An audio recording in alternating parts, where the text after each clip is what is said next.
Break के बाद कार्यक्रम में आप सभी का स्वागत है और निफ्टी अपडे हाई पर आता हुआ और करीब 24,590 की ट्रैजेक्टरी छू कर आया, जिसके बाद था कि 610 की पॉसिबिलिटी है। 690 591 का इसने हाई लगाया। दो चीज़ें बड़ी क्रिटिकल हैं इस वक्त, एक तो रिलायंस डे हाई पर, दूसरी चीज़ जो बैंक निफ्टी के परिप्रेक्ष्य में बहुत महत्वपूर्ण है और वो है निफ्टी, ये HDFC बैंक जो है जनाब, वो इस वक्त 20-डे एक्सपोनेंशियल मूविंग एवरेज को पार करता हुआ है। 10 और 20 दोनों एक ही जगह अलाइंड हैं HDFC बैंक में। HDFC बैंक का 20-डे में परसिस्ट करता है 1995, ऑलमोस्ट उसको टेस्ट करता हुआ।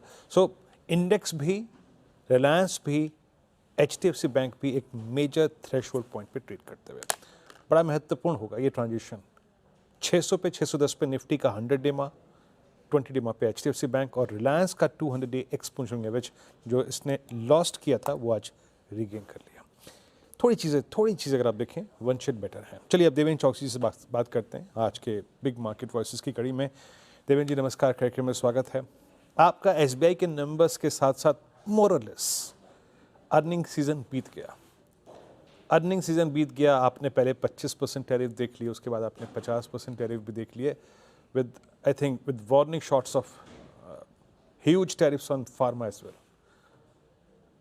अब आपको लग कैसा रहा है? ये बाजार इस प्राइस पे, क्या हमने हर नेगेटिव चीज़ कुछ हद तक प्राइस कर ली है देवेंद्र जी?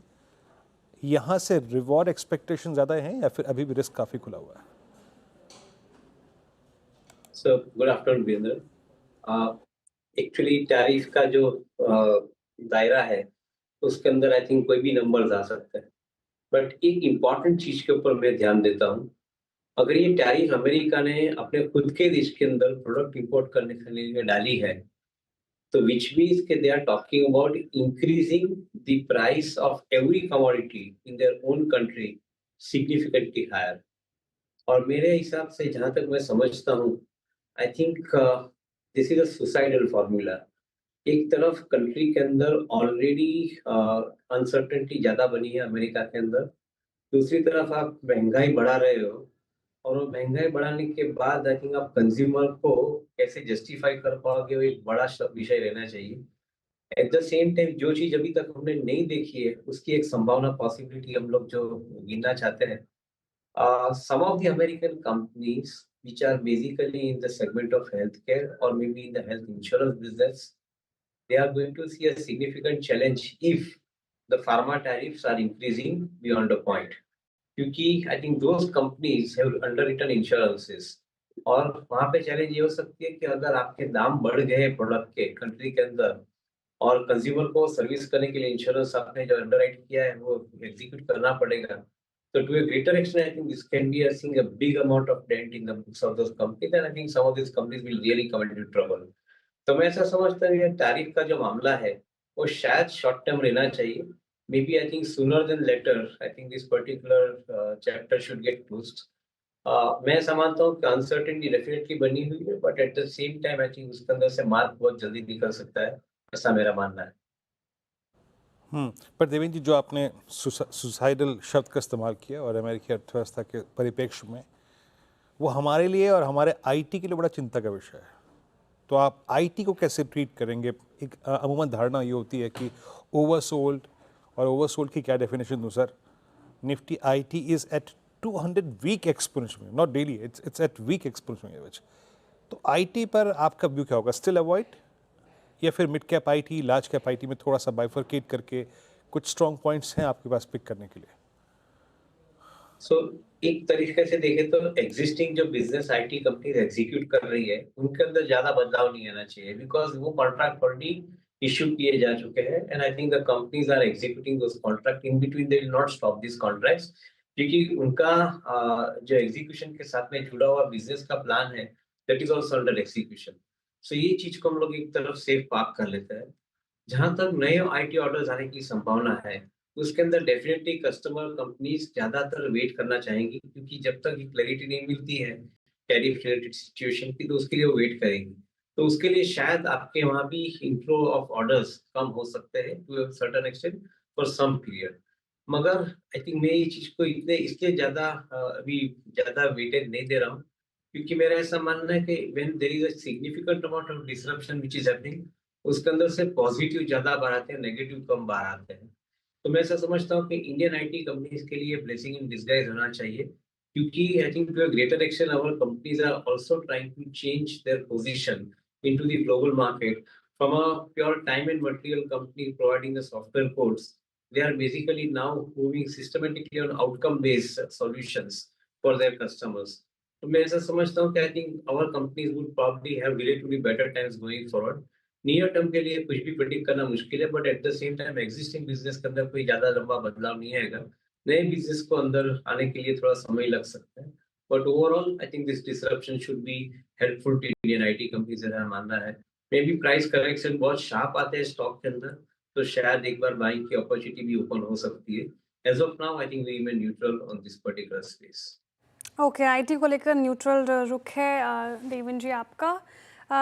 मीनवाइल 24,600 टच कर लिया, जो वीरेंद्र जी इंपॉर्टेंट लेवल बता रहे थे। 24,600 पर अभी फिलहाल निफ्टी कारोबार करता हुआ नजर आएगा। हाई टच किया 24,595 के लेवल पर। तो अब नेक्स्ट जो स्तर इंपॉर्टेंट लेवल वीरेंद्र जी ने बताया था वो 24,641 है। तो टिक बाय टिक करते हुए हम सारे लेवल्स टच कर रहे हैं। निफ्टी 24,600 के पार फिलहाल।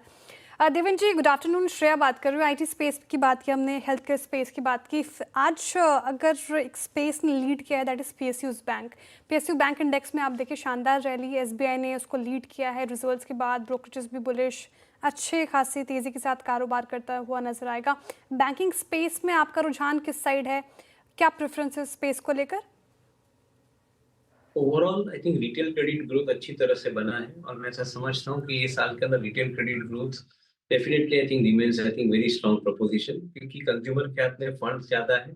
Eight the same time cost of fund is lower, so most of the EMI based payments उनके लिए आई थिंक रिटेल का जो कारोबार है वो बैंक के लिए बेटर रहना चाहिए।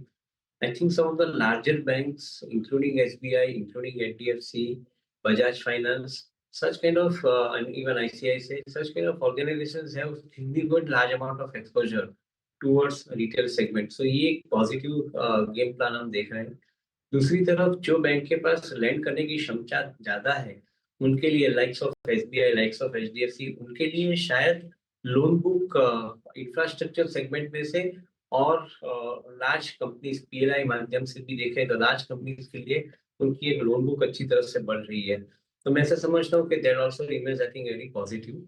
आई am not so bullish and optimistic about I think the smaller and mid size banks, क्योंकि वहां पे unless they come together and consolidate themself, उनके लिए स्केल अचीव करना मुश्किल रहेगा। And maybe I think that is where they will probably remain vulnerable to the credit risk that they will basically assume.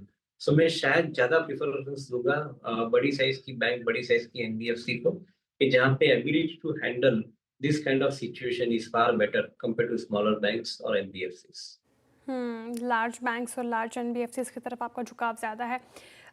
Devendra जी एक space की बात कर रही थी, आज हम डिस्कस भी कर रहे थे शो में, एसी स्पेस। पीजी इलेक्ट्रोप्लास्ट जिस तरीके से पिछले 2 सत्रों से टूटा, फ्राइडे के सेशन में इंट्राडे में 25% का डेंट पड़ा उस पर, आज भी 14% की गिरावट के साथ कारोबार कर रहा है। 2 दिन में 40% तक टूट गया ये स्टॉक, और इस पूरे स्पेस में थोड़ी कमज़ोरी तो नज़र आ रही है। आपका टेक क्या होगा इस स्पेस को लेकर? इन द व्हाइट गुड्स के अंदर पर्टिकुलरली कोई महीने के अंदर डिमांड का सॉफ्टनेस होना एक स्वाभाविक है, क्योंकि हम लोग हर मंथ टू मंथ बेसिस के ऊपर ये बिजनेस को नहीं इवेल्युएट कर सकते, ऐसा हम समझते हैं। I think overall festive season is appearing promising. Overall the numbers are looking promising in second quarter. जैसे जुलाई मंथ के व्हाइट गुड्स के जो इंडिकेटिव नंबर्स आए हैं, they are suggesting that I think the sales is remaining I think on a buoyant side. तो शायद आप क्वार्टरली बेसिस के ऊपर नहीं ध्यान देना चाहिए, इसको एक 12 महीने का प्रोग्राम के समझ के ध्यान में देना चाहिए। We believe that I think with higher amount of disposable income in the hands of consumer and a lower cost of credit is a good recipe for some of the white goods companies to expand their portfolio in a better manner. चिंता ये चीज के ऊपर होनी चाहिए कि जो white goods कंपनियां वैल्यूएशन के ऊपर ऑलरेडी एडिक्वेटली प्राइस है या फुल्ली प्राइस है, उनके लिए अपसाइड स्कोप लिमिटेड हो जाता है। तो अगर अपसाइड स्कोप लिमिट होता है तो जो ट्रेडर रहता है वो पोर्टफोलियो शिफ्ट कर देता है, उसमें से निकल जाता है। That is why you are seeing a sharper fall as I see it, but otherwise fundamentals should remain good. Valuations are remaining expensive, So buy at corrected valuation. That is our recommendation. Okay Devendra ji का ये view है। अच्छा देवेंद्र जी, एक तो strong basket hospital stocks को देखिए आप, strong move, और एक और theme that's insurance along with hospital stocks अच्छा करते हुए सारे मोर और लेस ऑल टाइम हाई पे। आपका सबसे कन्विक्शन वाला अगर इस बास्केट में एक दो स्टॉक अगर चुनाव हुआ हो तो ज़रूर बताइएगा, जिस पे सेम नोट पे अपने क्लाइंट से व्यू शेयर किया हो। नहीं वीरेंद्र, हम लोग ने हमारे रिसर्च के अंदर ये सेगमेंट के ऊपर because their valuation are expensive, तो हम लोग ने कोई नोट बना के रिकमेंडेशन शेयर नहीं किया है। तो maybe I think it will be inappropriate on my part to put any single company as far as recommendation is concern, but we believe that the prospects remain good for this companies within this sector. And हम समझते हैं कि अगर valuation के अंदर कोई sharp correction आता है तो that would create I think additional amount of opportunity for investment in the portfolio. As of now, as I said, we don't have any companies to recommend because of the high valuations. Okay, high valuation comfort नहीं है space में। देवेंद्र जी, आखिरी सवाल मेरी तरफ से, eternal देखिए लगातार इस पर्टिकुलर काउंटर में तेज़ी देखने को मिल रही है। इनफैक्ट नंबर्स आए थे और कोई कॉमर्स स्पेस को लेकर जिस तरीके से आंकड़े आए, काफ़ी इंप्रेसिव नंबर्स थे और स्टॉक फिर उसने मुड़ के नहीं देखा। कोई कॉमर्स स्पेस पर आपकी राय, स्पेशली इटर्नल पर? वैल्यूएशन वाइज देखा जाए तो I think everything is priced in. Growth wise देखा जाए तो growth in the revenue is definitely smart. Profit के अंदर ग्रोथ ग्रेजुअली बढ़ता है, but I think according to me अगर आप अगले 5 साल का प्रॉफिट शेयर पकड़ के चलते हो और करंट ग्रोथ रेट, मैं ऐसा समझता हूँ कि it is already priced in. अगर मार्केट के अंदर मोमेंटम बना है because of I think money chasing this particular sector, I think that is only a momentum probably fundamentals के लिए। मैं समझता हूँ कि valuations are adequately priced for at least next 3 years minimum as I see it. Okay, फिलहाल ये view eternal पे। बहुत शुक्रिया देवेंद्र जी आज हमारे साथ जुड़ने के लिए, तमाम सवालों के जवाब देने के लिए। बहुत शुक्रिया आपके वक्त के लिए। चलिए, आप क्लोजिंग की तरफ बढ़ रहे हैं।